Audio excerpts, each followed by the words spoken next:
Class 12 chapter number 6 determinant R D Sharma exercise 6.2 का question number 52 का 9th part है। This determinant equal to 0 दे रखा है, हमको यहाँ से थीटा की वैल्यू निकालनी है। ठीक है, अब देखो मैं बार बार बोल रहा हूँ कि इस क्वेश्चन में हमें बोला है सॉल्व द फॉलोइंग डिटर्मिनांट। हमें यहाँ पे प्रूफ नहीं करना है, हमें यहाँ पे इसको सॉल्व करना है, मतलब वेरिएबल की वैल्यू निकालनी। तो यहाँ पे वेरिएबल क्या है, थीटा है, तो हमको थीटा की वैल्यू निकालनी। तो अब देखो हम कैसे निकालेंगे। तो हम क्या करते हैं, हम अभी तक जो करते हैं तो वही, मतलब हमारा क्या टेक्निक होता है कि हम किसी भी एक कॉलम या किसी भी एक रो में दो जीरोस बनाए, उसके बाद एक्सपैंड कर देते हैं। तो हम यहाँ पे भी वही करेंगे, दो जीरोस बनाएंगे तभी एक्सपैंड करेंगे। ठीक है, तो अब देखो हम दो जीरोस यहाँ पे कैसे बनाएंगे।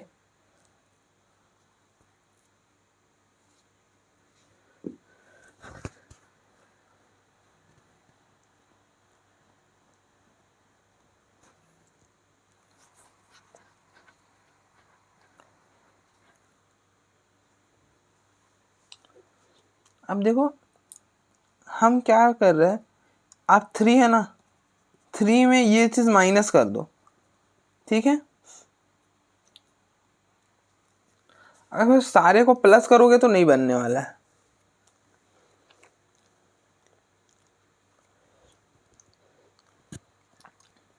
अब देखो इस क्वेश्चन में क्या है, यहाँ पर तो साइन 3 थीटा है, यहाँ पे साइन 2 थीटा है, तो इस वाले कॉलम और इस वाले दो रोज को तो हम इन्वॉल्व कर ही नहीं पाएंगे। क्यों नहीं कर पाएंगे, क्योंकि ये तो जीरो होगा ही नहीं ना। यहाँ पे तो साइन 3 थीटा साइन 2 थीटा, तो बेसिकली हमको सिर्फ इतने पार्ट पर फोकस करना है, हमें सिर्फ इतने में ही फोकस करना है। तो अब देखो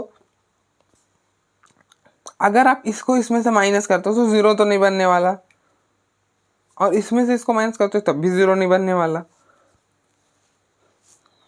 ऐड भी करते हो तो भी नहीं बनेगा। तो अब देखो हम इसमें क्या करें, आप इसमें इसको माइनस करो। ठीक है, इसमें इसको माइनस किया, अगर आप इसमें प्लस कर देते हो तो 3 माइनस 11, और फिर इसको प्लस कर माइनस कर देते हो, ये हो जाएगा 3, ये हो जाएगा -8 -8, और ये हो जाएगा +7।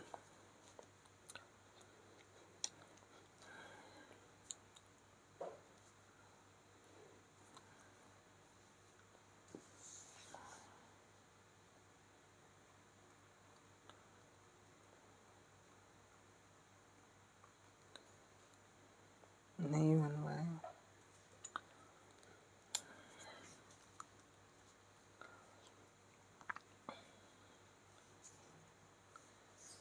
अच्छा, अगर हम इसमें इसको माइनस कर दे तो ये बनेगा 3, ये माइनस और ये माइनस, 11 14। हाँ हो गया। अब देखो आप क्या करो, इसमें इसको माइनस कर दो और इसमें 2 से मल्टीप्लाई करके ऐड कर दो। अगर आप इसको 2 से मल्टीप्लाई कर देते तो हो जाता -14 -14 -14 0 हो जाता। ठीक है, यहाँ पे तो 0 हो जाता। अब यहाँ पे भी चेक करो, क्या यहाँ पे भी 0 होगा। आप क्या करो, इसमें ये माइनस कर दो और फिर प्लस कर दो 2 टाइम्स इसको, तो हो जाएगा -16 +16। हाँ 0 हो जाएगा। तो यहाँ पे भी हो जा रहा है और यहाँ पे भी हो जा रहा है। ठीक है, तो हम यहाँ पे यही करेंगे। तो हम क्या करने वाले, अप्लाइंग। अब देखो हम फर्स्ट वाले रो में क्या अप्लाई कर रहे हैं, R1 3 R1 का लिए थे, फिर माइनस, फिर R3 और फिर +2 R2। ठीक है, हम ये चीज़ करेंगे।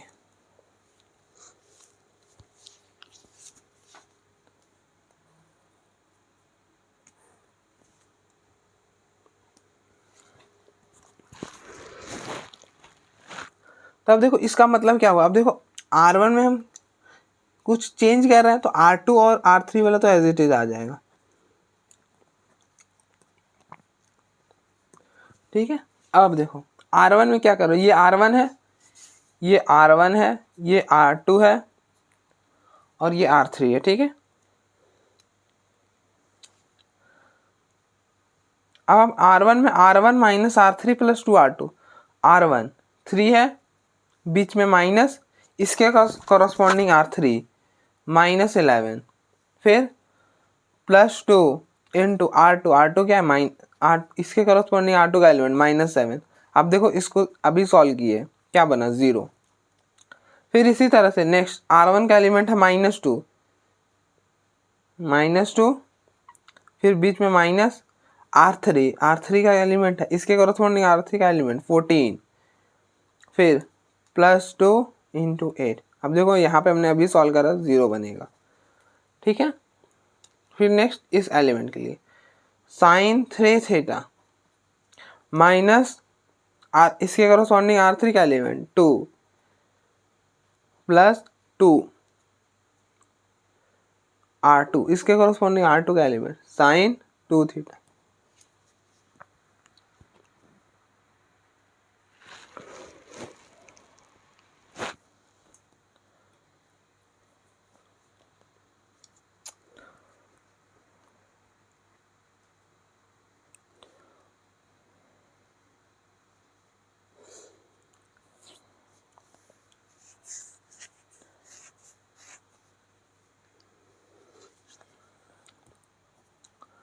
साइन 3 थीटा, यहाँ से 2 कॉमन, 1 माइनस साइन 2 थीटा,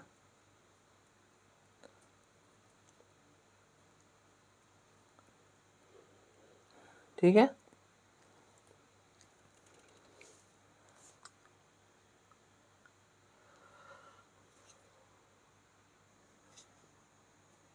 अब देखो यहाँ पे ना क्वेश्चन में थोड़ा सा चेंज, यहाँ पे ना cos 2 थीटा था, मुझे लगा ही कि ये गलत है, थोड़ा सा यहाँ पे cos 2 थीटा आप कर लेना, ये हो जाएगा cos 2 थीटा।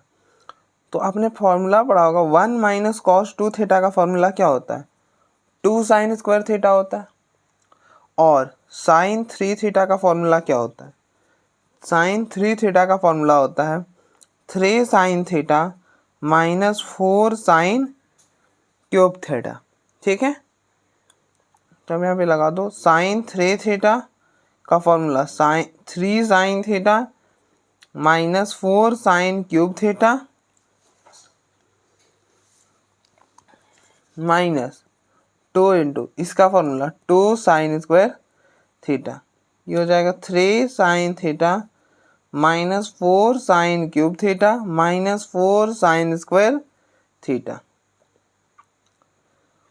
और इसको आप यहाँ पे लिख दो, साइन थीटा कॉमन करके लिखना आप, sine theta common 3 minus 4 sine square theta minus 4 sine theta, ठीक है। अब आप देखो इस वाले रो में आपने 2 जीरोस बना लिया, अब एक्सपेंड कर लो। आप देखो ये कौन सा एलिमेंट है, ये है A11, आप इन दोनों को ऐड करो, 1 प्लस 1 क्या होता है 2, 2 इवन है तो प्लस लिख लो, तो plus this sign theta 3 minus 4 sine square theta minus 4 sine theta, ये वाला लियो तो इसके सामने वाला रो और इसके सामने वाला कॉलम को लीव कर दो, और जो बचा उसका डिटरमिनेंट, तो ये बचा, तो इन दोनों का प्रोडक्ट,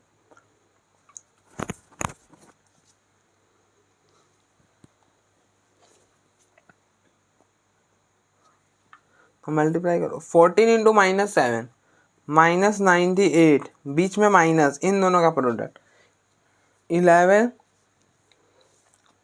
-11 इंटू 88 -88, ठीक है। Sign theta 3 minus 4 sine square theta minus 4 sine theta, ये हो जाएगा -98 प्लस 88। अब देखो ये जो भी है कांस्टेंट है, आप इसको उधर भेज दो, तो ये बना sine theta 3 minus 4 sine square theta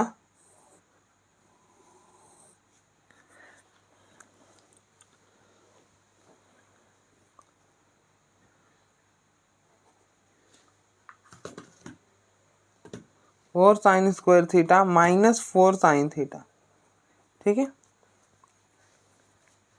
equal to 0। अब हम देखो यहाँ से क्या होगा, या तो ये 0 होगा या तो ये वाला पूरा क्वांटिटी 0 होगा। साइन थीटा इक्वल टू 0 और 3 minus 4 sine square theta minus 4 sine theta equal to 0। ठीक है,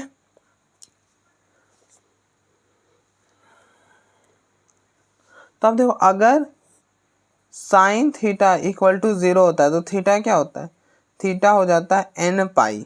क्या हो जाता है, थीटा यहाँ से हो जाएगा एन पाई। और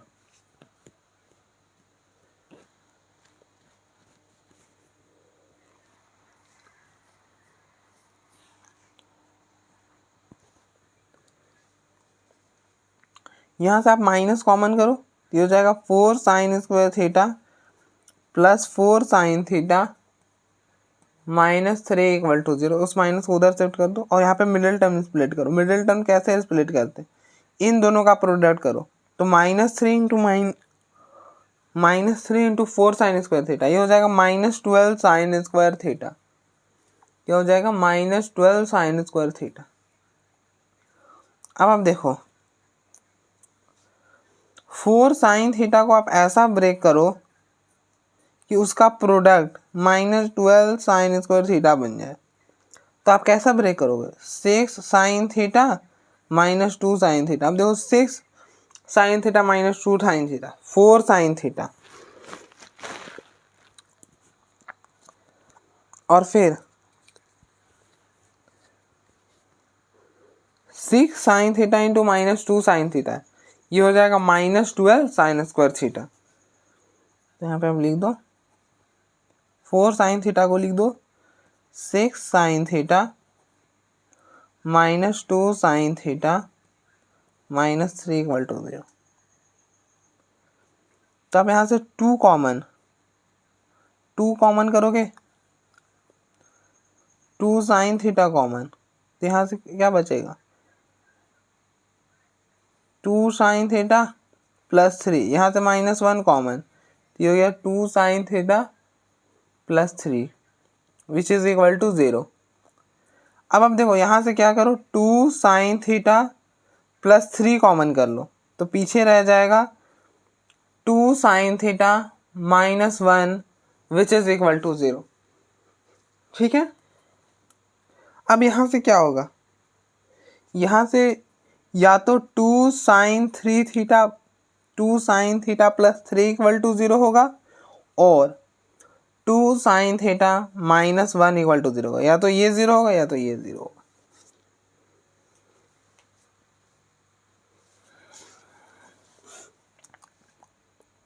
तो यहाँ से साइन थीटा आ जाएगा -3/2 और यहाँ से साइन थीटा आ जाएगा 1/2। इसको हम नेगलेक्ट कर देंगे। क्यों नेगलेक्ट कर देंगे, ये नहीं हो सकता। क्यों नहीं हो सकता, क्योंकि साइन थीटा का जो रेंज होता है ना, वो -1 से 1 होता है। साइन थीटा का रेंज जो वैल्यू होता है वो -1 और 1 के बीच में लाई करता है। लेकिन -3/2 क्या होता है, ये -1.5 होता है, और -1.5 -1 और 1 के बीच में नहीं आता है, तो हम ये नहीं ले सकते। ठीक है, तो इसलिए हमने इसको हटा दिया। और साइन थीटा इक्वल टू 1/2, 0.5 तो इसके बीच में आता है, इसलिए हमने इसको ले लिया। अब आप देखो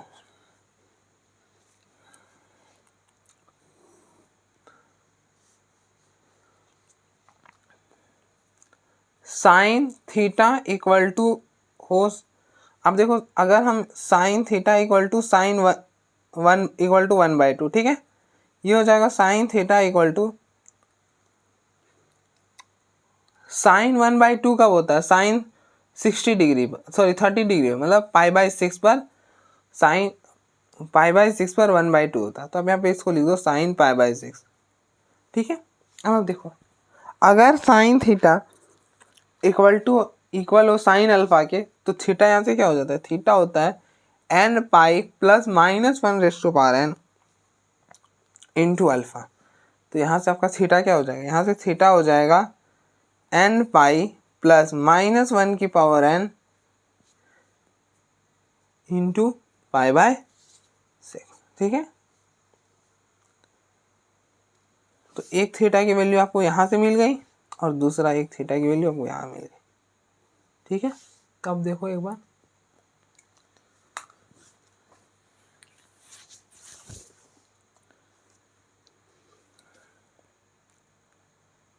नेक्स्ट 10th पार्ट है, दिस डिटर्मिनेंट इक्वल टू 0, आपको x निकालना है।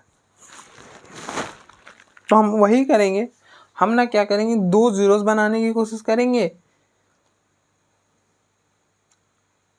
किसी भी एक रो और किसी भी एक कॉलम में, उसके बाद एक्सपैंड कर देंगे दो जीरो बनाने के बाद। तो आप देखो कैसे बनाएंगे।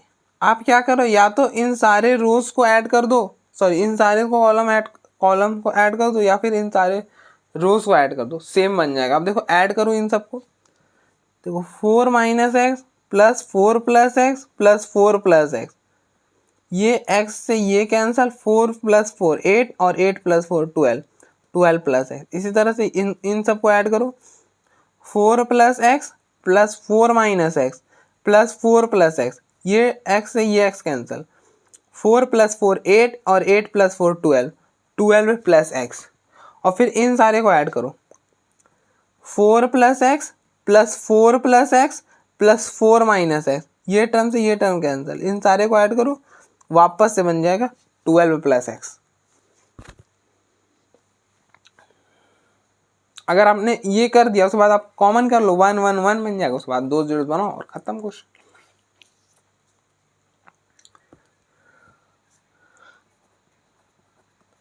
तो applying R1 plus R2 plus R3, ठीक है।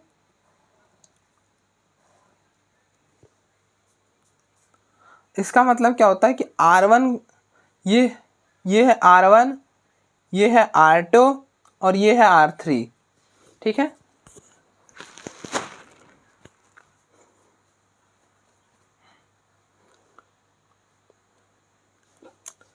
इसका मतलब होता है कि आप R1 में चेंज कर रहे हो, ठीक है, R1 में चेंज कर रहे हो ना, तो सिर्फ R1 में ही कर रहे हो, तो R2 और R3 एज इट इज आएगा, तो आप R2 और R3 को एज इट इज लिख दो। 4 plus x 4 minus x 4 plus x 4 plus x 4 plus x 4 minus x, ठीक है।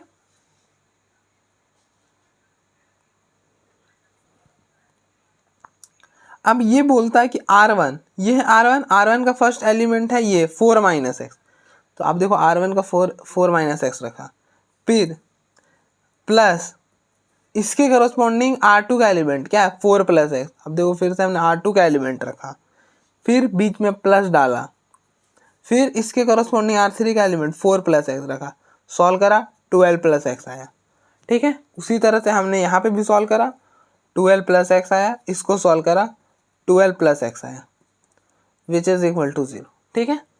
अब आप क्या करो, 12 प्लस एक्स कॉमन कर लो, 12 प्लस एक्स कॉमन किया, क्या बचा 1, 4 plus x 4 plus x 1, 4 minus x 4 plus x 1, 4 plus x 4 minus x, which is equal to 0, ठीक है।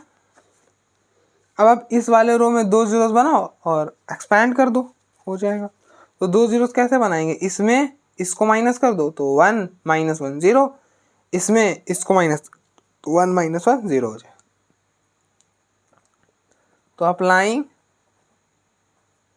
आप यहाँ पे लिखना चाहो तो लिख भी दो, taking common 12 plus x from R1, ठीक है। Applying C2 minus C1 and C3 minus C1,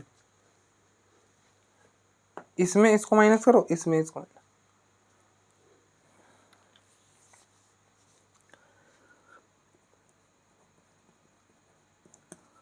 12 plus x, अब देखो C2 में चेंज करो और C3 में चेंज करो, C1 तो एज इट इज आ जाएगा, तो यहाँ पे लिखो 1 4 प्लस एक्स 4 प्लस एक्स। अब आप C2 में क्या कर रहे हो, C2 का एलिमेंट पहला ये है C1 C2 C3, पहला 1, बीच में माइनस और इस C2 के करस्पॉन्डिंग C1 का एलिमेंट है 1, तो आप यहाँ पे लिखो 1, तो 1 माइनस 1 क्या बना 0, तो यहाँ पे लिख दो 0।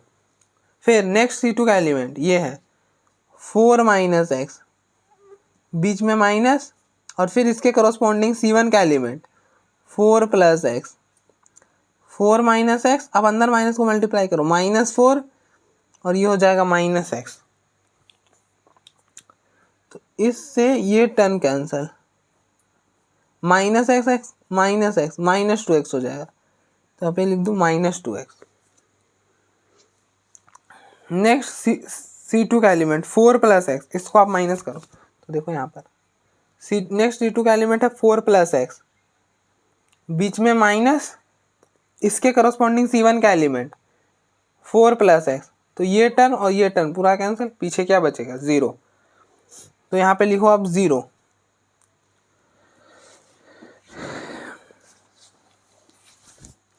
नेक्स्ट C3 के लिए सॉल्व करो।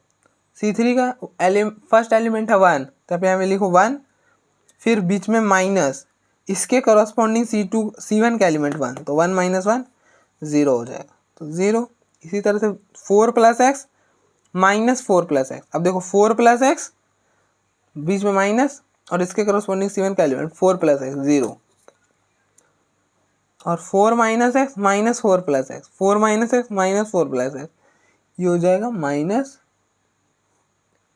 -2x which is equal to,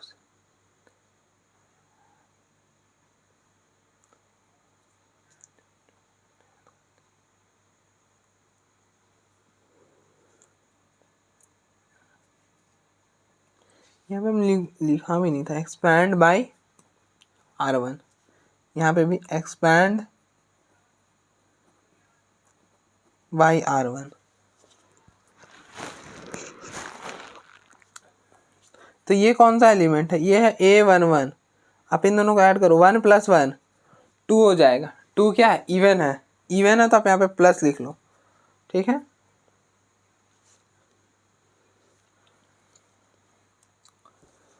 ये हो जाएगा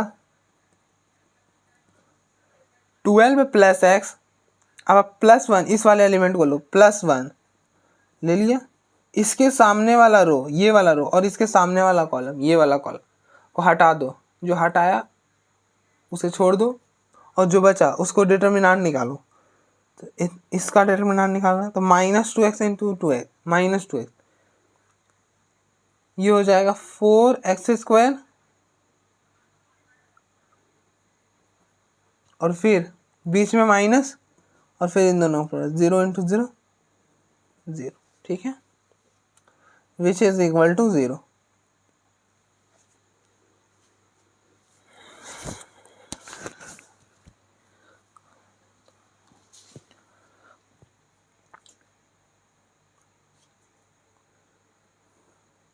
अब आप देखो 1 से इसको मल्टीप्लाई करोगे कोई फर्क नहीं पड़ेगा, 12 प्लस एक्स, ये हो गया 4x² which is equal to 0, ठीक है, तो यहाँ से क्या हो जाएगा 12 प्लस एक्स इक्वल टू 0 और 4x² इक्वल टू 0, तो यहाँ से x इक्वल टू हो जाएगा -12 और यहाँ से हो जाएगा x इक्वल टू 0, तो x की दो वैल्यूज आ जाएगी, एक -12 और एक 0, तो आप देख लो।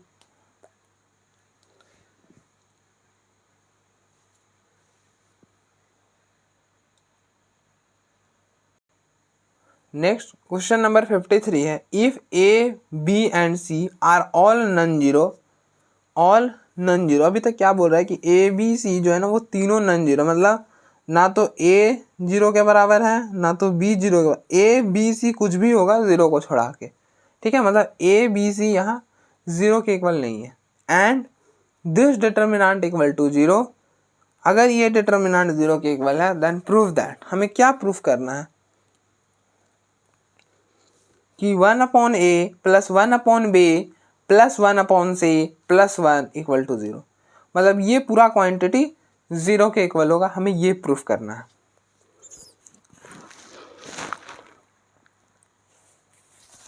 तो अब देखो हम कैसे प्रूफ करेंगे, आप इस डिटर्मिनेंट को लेके चलो, क्या है 1 + A 1 1 1 1 plus B 1 1 1 1 plus C which is equal to 0। ठीक है, अब आप देखो आपको क्या बनाना। अब देखो हम ना यहाँ पे 0 डायरेक्टली इन सारे को ऐड करके वैसा कुछ करके तो नहीं बना सकते। तो हम क्या करेंगे, तो हम यहाँ से देखो ना, हमको क्या चीज़ प्रूफ करना है। हमको ये प्रूफ करना है कि 1 plus 1 upon A plus 1 upon B plus 1 upon C ये 0 के बराबर होना चाहिए। ठीक है, तो आप यही चीज़ यहाँ पे बनाओ। कैसे बनाओगे, अब देखो इस वाले कॉलम में ए से डिवाइड करो, तो ए से डिवाइड करोगे तो ये हो जाएगा 1/a। मैंने क्या कहा, ए से डिवाइड करना है, तो आप यहाँ पे ए से डिवाइड करोगे, यहाँ पर करोगे और फिर यहाँ पर करोगे। ठीक है, आप इसको डिस्ट्रीब्यूट करो, तो इसको इसके नीचे, इसको इसके नीचे, तो हो जाएगा ए कैंसिल हो जाएगा, ये बनेगा 1 प्लस ए प्लस 1। यहाँ पर 1/a, यहाँ पे 1/a। उसी तरह से यहाँ से b से करो तो ये हो जाएगा 1/b। यहाँ पर आओगे तो ये हो जाएगा 1 प्लस बी अपॉन बी। ये हो गया 1 प्लस 1, अब इसको इसके नीचे और इसको इसके नीचे करोगे तो ये हो जाएगा 1 प्लस बी प्लस 1।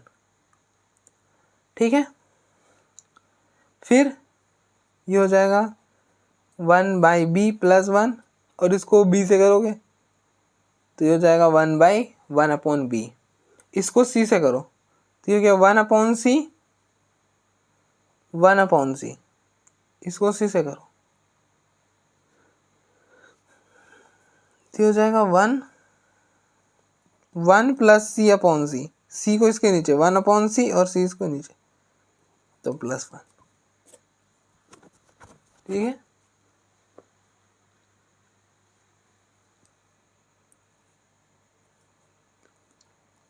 और फिर आप इन सारे को ऐड कर दो।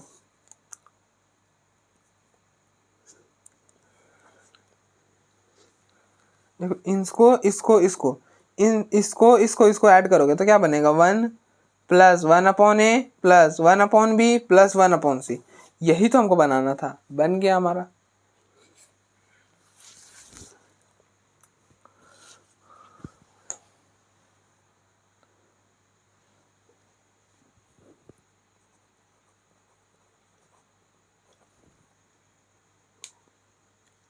अप्लाइंग R1 में क्या डिवाइड करो, अब देखो R1 में हम A से डिवाइड कर रहे थे, R2 में B से और R3 में C से। अब देखो हम डिवाइड किए हैं तो मल्टीप्लाई भी करना पड़ेगा, तो हम बाहर ही मल्टीप्लाई कर दे रहे हैं ABC से। ठीक है, इसको किया A से तो क्या बना, ये बना 1 अपॉन A प्लस 1, इसको A से तो 1 अपॉन A, इसको A से डिवाइड करा 1 अपॉन A। और हम डिवाइड कर सकते हैं, क्यों कर सकते हैं, क्योंकि आप देखो A नॉन जीरो है इसीलिए।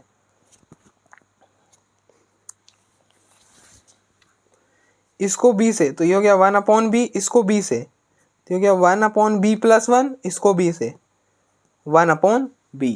ठीक है, इसको C से तो ये हो गया 1 अपॉन C, इसको C से 1 अपॉन C, इसको C से करा तो ये बनेगा 1 upon C plus 1 equal to 0। अब हम इन सारे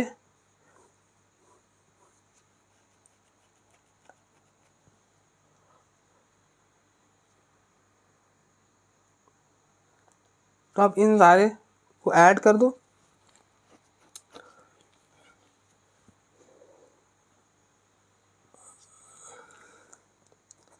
अप्लाइंग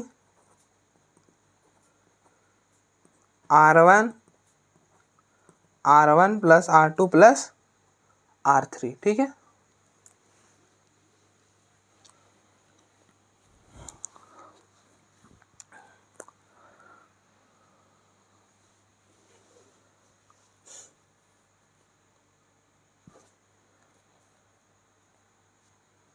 इसका मतलब होता है कि R1 ये है R1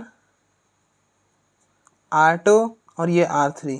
मतलब R1 में आप चेंज करो अभी कैसा, ये है R1 का एलिमेंट, तो अब देखो R1 का एलिमेंट, फिर इसके करस्पॉन्डिंग R2 का एलिमेंट 1/1/b, और इसके करस्पॉन्डिंग R3 का एलिमेंट 1/c। तो ये बनेगा ABC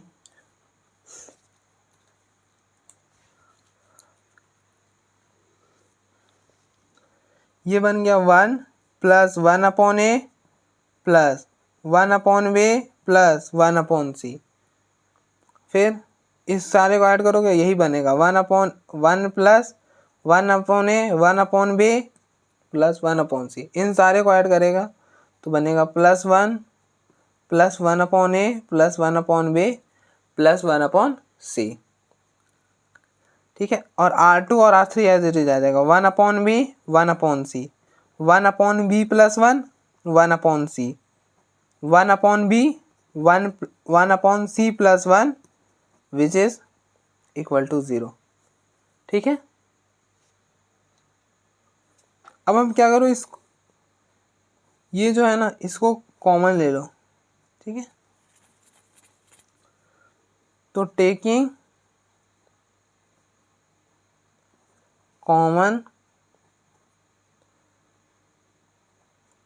1 + 1/a + 1/b + 1/c from R1 इस फर्स्ट वाले रो से। ठीक है, तो हो गया ABC 1 + 1/a + 1/b + 1/c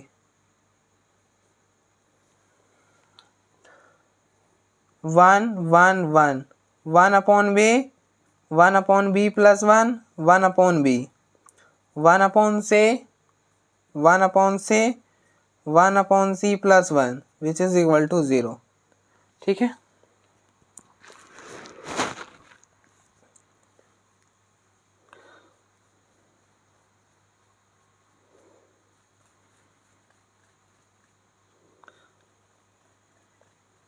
अब आप क्या करो, यहाँ पर 2 जीरोस बनाओ। 2 जीरोस कैसे बनाएंगे, इसमें इसको माइनस करके 1 - 1 0, और इसमें इसको माइनस करके 1 - 1 0। 2 जीरोस बना के उसके बाद आप एक्सपेंड कर लो। ठीक है,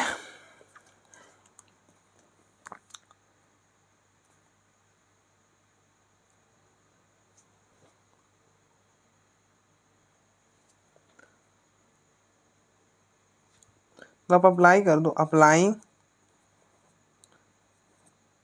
इसमें से इसको माइनस करो C2 - C1 एंड, अब देखो ये C1 है, ये C2 है, ये C3 है। ठीक है, एंड C3 - C1, और इसमें आप इसको माइनस कर दो।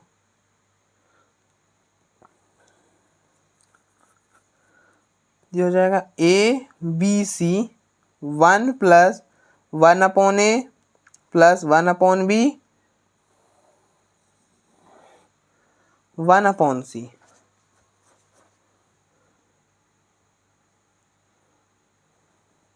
अब देखो C2 और C3 में चेंज कर रहे हो, C1 में कर रहे हो क्या, नहीं, तो C1 एज इट इज आएगा 1 1/b 1/c। C2 में क्या कर रहे हो, C2 1, इसके करस्पॉन्डिंग C1 का एलिमेंट 1 1 - 1 0। नेक्स्ट C1 का एलिमेंट, C2 का एलिमेंट 1 + b + 1। ठीक है, 1 + b + 1, इसके करस्पॉन्डिंग C1 का एलिमेंट बीच में माइनस, और इसके करस्पॉन्डिंग C1 का एलिमेंट 1/b, तो 1/b और 1/b कैंसिल होके 1 रह जाएगा। इसी तरह से नेक्स्ट C2 का एलिमेंट 1 + c, बीच में माइनस, और इसके करस्पॉन्डिंग C1 का एलिमेंट 1/c, ये टर्म और ये टर्म कैंसिल, पीछे 0, तो ये हो गया 0। ठीक है, अब नेक्स्ट आप C3 में आ जाओ। C3 का फर्स्ट एलिमेंट 1 है, 1, इसके करस्पॉन्डिंग C1 का एलिमेंट 1, तो 1 - 1 0। फिर नेक्स्ट C3 का एलिमेंट 1/b, फिर बीच में माइनस, और इसके करस्पॉन्डिंग C1 का एलिमेंट 1/b, ये टर्म से ये टर्म कैंसिल 0। फिर नेक्स्ट है 1/c प्लस 1, ठीक है, बीच में माइनस और इसके करस्पॉन्डिंग C1 का एलिमेंट 1/c, ये टर्म और ये टर्म कैंसल 1, तो यहाँ पे लिख दो 1 विच इज इक्वल टू 0, ठीक है। अब आप एक्सपैंड कर लो, इस वाले रो से एक्सपैंड करो, एक्सपैंड बाई R1, ठीक है। ये कौन सा एलिमेंट है, ये आपका A11 है, आप ऐड करो 1 + 1 2 आ जाएगा। 2 क्या है, 2 आपका इवन है, इवन है तो यहाँ पे प्लस लिख लो, लिख लिया प्लस। अब आप देखो ABC 1 + 1/A + 1/B + 1/C, ये हो, आप देखो यहाँ पे लिखो +1 × +1 और फिर इस, तो आप देखो प्लस इस वाले एलिमेंट को लियो ना, इसके सामने वाला रो और इसके सामने वाला कॉलम को हटा दो और जो बचा उसका डिटर्मिनेंट निकालो। तो ये बचा इसका डिटर्मिनेंट, कैसे 1 × 1 1, बीच में माइनस, इन दोनों का प्रोडक्ट 0 × 0 0, इस इज इक्वल टू 0। तब देखो ABC × 1 + 1/A + 1/B + 1/C, ये हो गया 1, 1 × 1 1 हो जाएगा, ठीक है। तो आप देखो ये तो 1 से मल्टीप्लाई करोगे, ये हो जाएगा ABC 1 + 1/A + 1/B + 1/C which is equal to 0। तो यहाँ से क्या हो जाएगा, अब आप देखो अगर ये इन दोनों का प्रोडक्ट 0 के बराबर हो रहा होगा तो या तो ये 0 हो रहा होगा या तो ये 0 हो रहा होगा, लेकिन हम आपको पहले ही बताया था यहाँ पे क्या गिवन है, यहाँ पे ये चीज़ गिवन है कि A नॉन जीरो है, B भी नॉन जीरो है और C भी नॉन जीरो है। अगर ये तीनों नॉन जीरो हैं तो इन तीनों का प्रोडक्ट भी नॉन जीरो आएगा। तो अगर ये 0 नहीं है तो कौन सा 0 हो जाएगा, ये 0 हो जाएगा। 1 + 1/A + 1/B + 1/C equal to 0 since ABC not equal to 0। मतलब क्या, मतलब मैं क्या कह रहा हूँ कि अब देखो A × B 0 के इक्वल है, ठीक है, A × B 0 के इक्वल है। तो यहाँ पे मैं बोल रहा हूँ कि A या तो 0 होगा या फिर B 0 होगा। अगर किसी भी दो नंबर का प्रोडक्ट 0 है तो उन दोनों में से कोई एक 0 होगा। हम देखिए ये हम ऑर्डिनरी मल्टीप्लिकेशन की बात करें, क्या ऑर्डिनरी मल्टीप्लिकेशन, एक स्पेशल वाला मल्टीप्लिकेशन होता है जहाँ पे ये भी नॉन जीरो होता है, ये भी नॉन जीरो होता है, फिर भी उन दोनों का प्रोडक्ट 0 होता है। हम वो उस केस की बात नहीं कर रहे, हम यहाँ पे ऑर्डिनरी मल्टीप्लिकेशन की बात कर रहे हैं। तो ऑर्डिनरी मल्टीप्लिकेशन में अगर किसी भी दो नंबर का प्रोडक्ट 0 हो तो उन दोनों में से एक 0 होता है। लेकिन हम ऐसा बोल दें कि ये वाला तो 0 के बराबर नहीं है, अगर ये 0 के बराबर नहीं है तो डेफिनेटली ये वाला 0 के बराबर होगा। तो ये वाला 0 के बराबर नहीं था तो इसलिए ये पूरा 0 के बराबर हो गया। अब ये 0 के बराबर में क्यों नहीं हुआ, इसलिए नहीं हुआ क्योंकि आपको यहाँ क्वेश्चन में ही बोला था कि ABC are all non zero, ये सब नॉन जीरो है, 0 के इक्वल नहीं है, ऑल आर नॉन जीरो, मतलब 0 को छोड़ के बाकी कुछ भी होगा। तो मतलब ये तीनों 0 नहीं थे तो इन तीनों का प्रोडक्ट भी 0 नहीं होगा।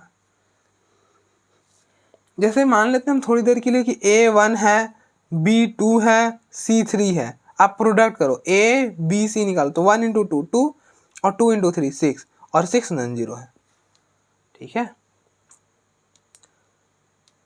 और 0 हो नहीं सकता, ठीक है, क्लियर है। अब देखो एक बार